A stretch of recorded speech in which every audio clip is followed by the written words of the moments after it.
থামো, অনেক হয়েছে, আন্না থামো। Take a rest, take a breath, and think about death. Think that you have to go back to your Lord. একটু বসেন না, একটু ভাবেন যে আমাকে চলে যেতে হবে, চলে যেতে হবে। এই কোলাহল, এই ব্যস্ততা, এগুলো থাকবে, থাকবো না আমি।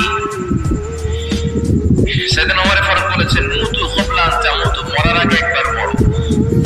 হাসিবু ক্বাবলা আন তুহাসাবু আলাইকুম, তোমার হিসাব নেওয়ার আগে তুমি একবার নিজের হিসাবটা করো না।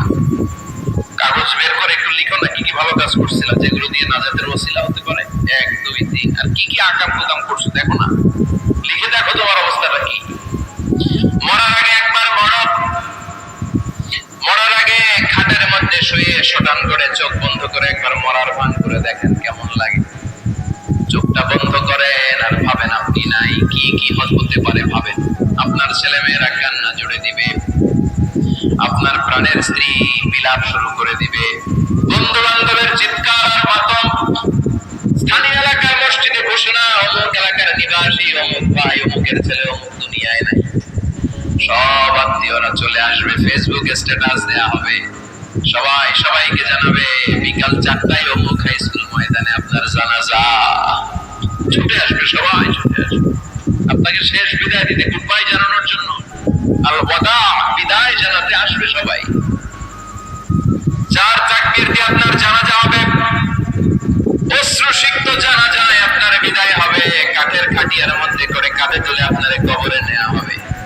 আগে থেকে খুঁড়ে রাখা কবরটার মধ্যে আপনার বিছিয়ে দেওয়া হবে। পাশের কচি দিয়ে তার উপরে মাটির চাপা দিয়ে সব চলে যাবে। ভাবেন না একবার চোখ বন্ধ করে, this is the circle of life, this is the nature of life. এটা সবার হবে, আমার হবে, আপনার হবে। এত মায়া, এত ভালোবাসা কই যাবে? কেউ থাকবে না, সবাই আপনার অন্ধকার কবরে রেখে দিয়ে চলে আসবে।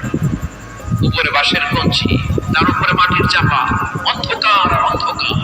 এই অন্ধকার যেন শেষ হতে চায় না, শুধুই অন্ধকার, ঠিক কিনা? এজন্য আমাদের চলে যেতে হবে। দাদা গেল, চাচা গেল, মামা গেল, আমাদেরকেও যেতে হবে, জোরে কোন ঠিক কিনা?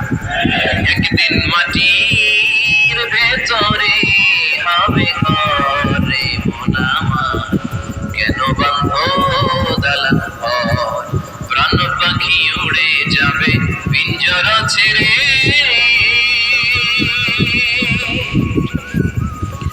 ধরা খাবে সবই রবে, তুমি যাবে চলে। বন্ধু বান্ধব যত, মাতা পিতা যারা সুত, সবই হবে তোমার পরে। মন আমার কেন বন্ধ দালান ঘর, একদিন মাটির ভেতরে হবে ঘরে মন আমার, কেন বন্ধ দালান ঘর, ঠিক কিনা? সব করে থাকবে, চলে যেতে হবে আমাদেরকে। এজন্য আখিরাতের কথা যেন আমাদের স্মরণ হয়। বিশ্বনবী বলতেন, নাহাইতুকুম আন জিয়ারাতিল কুবুর, আমি তোমাদেরকে কবর জিয়ারত করতে আগে নিষেধ করতাম, কিন্তু এখন নিষেধাজ্ঞা প্রত্যাহার করে নিলাম। এখন সব সময় তোমরা কবরের সামনে যাবা আর জিয়ারত করবা। কবরস্থানে জানতো বড়ুয়া বিষ্ণুপুরের এই গ্রামের কবরস্থান আছে কোন দিকে? পূর্ব দিকে আছে, গোপালজলের ওদিকে। জানা পারা একটু যাবেন, একটু গেলে আখিরাতের কথাটা স্মরণ হবে। ওখানে ছোট শিশুরা শুয়ে আছে, কিশোর যুবকরা আছে, আপনার মতো তাকড়া যুবক, মুরব্বীরা আছে, যারা এই এলাকায় থাকতো, আকাশ থেকে নেমে আসেন, এই এলাকার সন্তান আজ নাই। একটা সার্টেন পিরিয়ড শেষে আপনিও থাকবেন। This is the nature of life, this is the circle of life. শৈশব, কৈশোর, যৌবন, প্রৌঢ়ত্ব। আগে ছিলেন সিঙ্গেল, বিয়ে করে হয়ে গেলেন ডবল। এরপরে আল্লাহ আপনাকে একটা মেয়ে দিল, এরপরে মেয়েকে বিয়ে দিয়ে শ্বশুর হলেন, এরপরে ওই মেয়ের ঘরে সন্তান হতে নানা হলেন। আর কতদিন? অনেক দিন হলো তো, অনেক লম্বা সময় পেয়েছেন আপনি। Think about that. এবার যাওয়ার কথা ভাবেন, আখিরাতের সামানের কথা ভাবেন, ফিরে যেতে হবে। কি শক্তিশালী যুবক, বার্ধক্য চলে আসলে লাঠি ছাড়া চলতে পারে না। কুচকুচে কালো দাড়ি সাদা হয়ে যায়, দাড়ির শুভ্রতা, বয়সের ভার, রং ধরা যৌবন জং ধরে শেষ, ঠিক কিনা? This is the circle of life. যুবক ভাইয়ের এটাই জীবন, চলে যেতে হবে, কেউ থাকতে পারবে না, ঠিক কিনা? এটা রিমাইন্ডার আল্লাহ এই সূরার ভিতরে একটু ফিরে যেতে হবে, এই লোভ লালসা ছেড়ে দাও। রব্বুল আলামিন বলেন আল্হাকুমুত তাকাসুরু হাত্তা যুরতুমুল মাকাবির। ও গোলাম, দুনিয়ার সম্পদ লোভ লালসা তোদেরকে পাগল বানিয়ে দিয়েছে। এই লোভ পাগলামি কোনোদিন তোদের থামবে না যতদিন না তোরা কবরে ঢুকবি, ঠিক কিনা? কার কথা? আল্লাহ বললেন দুনিয়ার সম্পদ আর লোভ আর মোহে তোমরা কাফের হয়ে গিয়েছো। আখিরাতের কথা মালুম তোমরা ভুলে গিয়েছো, কিন্তু আখিরাতে তোমাদের যেতেই হবে, কবরের বাড়িতে তোমাদের ঢুকতেই হবে, ঠিক কিনা? যেতেই হবে, আমরা ভুলে যাই। আলহাকুমুত তাকাসুর, অতিরিক্ত পাওয়ার লোভ, বেশি বেশি খাওয়ার লোভ, বেশি বেশি জমানোর লোভ মানুষকে গাফেল বানিয়ে দিয়েছে। এটা মানুষের স্বভাব, আরো চাই আরো চাই, এই স্বভাবটা আছে না নাই? দেখবেন ছোট বাচ্চারা মসজিদের দোয়া অনুষ্ঠান শেষে জিলাপি দেয় না? বলে কৃষ্ণপুর কি দেয়? আগে বাতাসা দিত না, এখন কি দেয়? জিলাপি দেয়, মিষ্টি দেয়। তো মসজিদের 2-3 গেট থেকে যদি দেয়, ছোট বাচ্চারা দেখবেন এদিক দিয়ে কয়েকটা নিয়ে আবার ওই গেটে লাইন ধরে। ওর হাত হলো ছোট হাত, ওর হাত ভর্তি জিলাপি, আর নেওয়ার জায়গা নেই, এরপর আরেক জায়গায় লাইন ধরছে। আরো লাগবে, আরো লাগবে, এই আরো আরো আরো চাই, এই স্বভাবটাই মানুষকে করে করে শেষ করে দিয়েছে। এত লাগবে কেন? তো চাহিদার কোনো শেষ নাই, unlimited demand of human being. যার আছে বেশি তার চাই বেশি, যার সাইকেল আছে তার হোন্ডা চাই, হোন্ডা আছে তো প্রাইভেট কার চাই, প্রাইভেট কার আছে তো প্লেন চাই, প্লেন আছে তো হেলিকপ্টার চাই, হেলিকপ্টার আছে তো ওইটা চাই, ওইটা আছে তো সেটা চাই, ঠিক কিনা? এলাকার মেম্বার যে হয়েছে চেয়ারম্যান হতে চায়, আছে না নাই? চেয়ারম্যান সাহেব এমপি হতে চায়, আছে না নাই? এমপি সাহেব মন্ত্রী হতে চায়, আছে না নাই?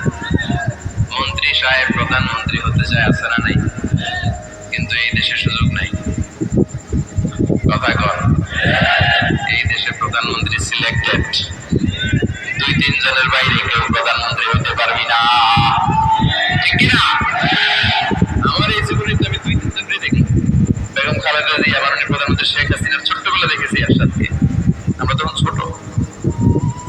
তো মানুষের চাহিদার কোনো শেষ নাই, যার আছে বেশি তার চাই বেশি।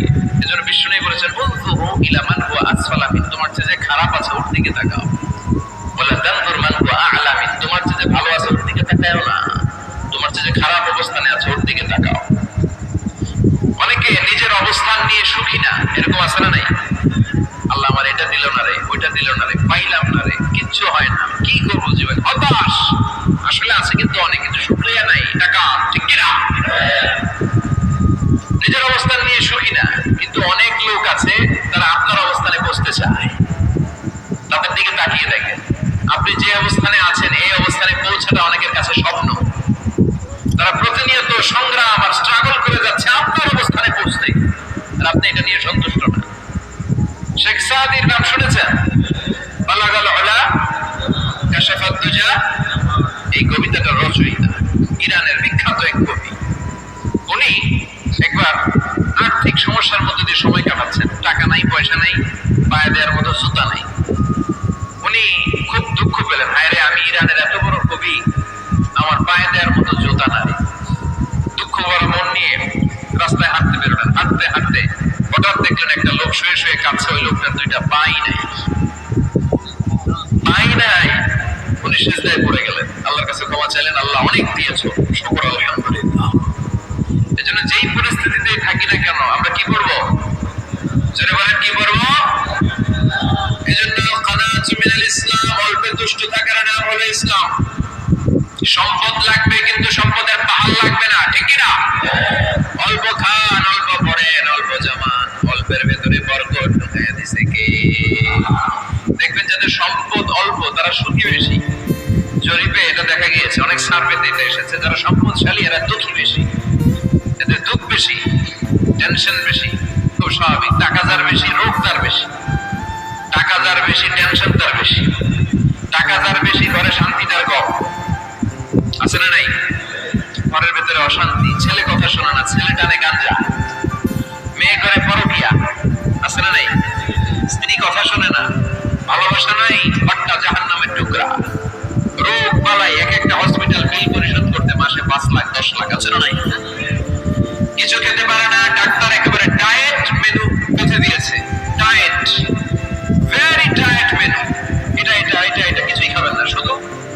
খাবেন না, খাসি খাবেন না, চিংড়ি খাবেন না, খালি ঘাস খাবেন।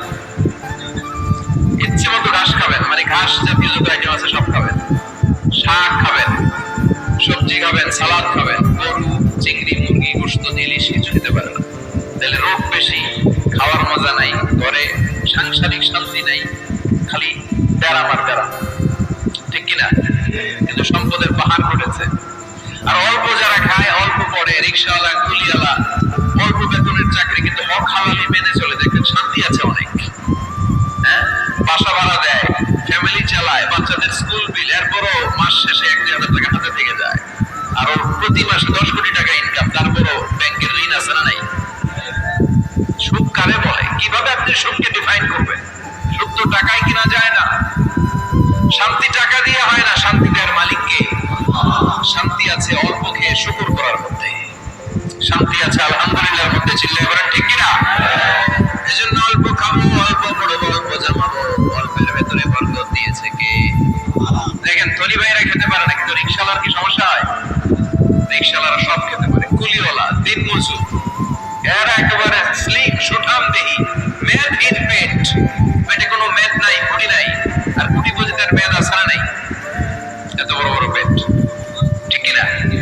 আমাদেরও পেট আছে, তবে হালাল পেট। এটা হারাম টাকা দিয়ে কুড়ি বানাই নেই আমরা। ছেলে বলেন ঠিক কিনা?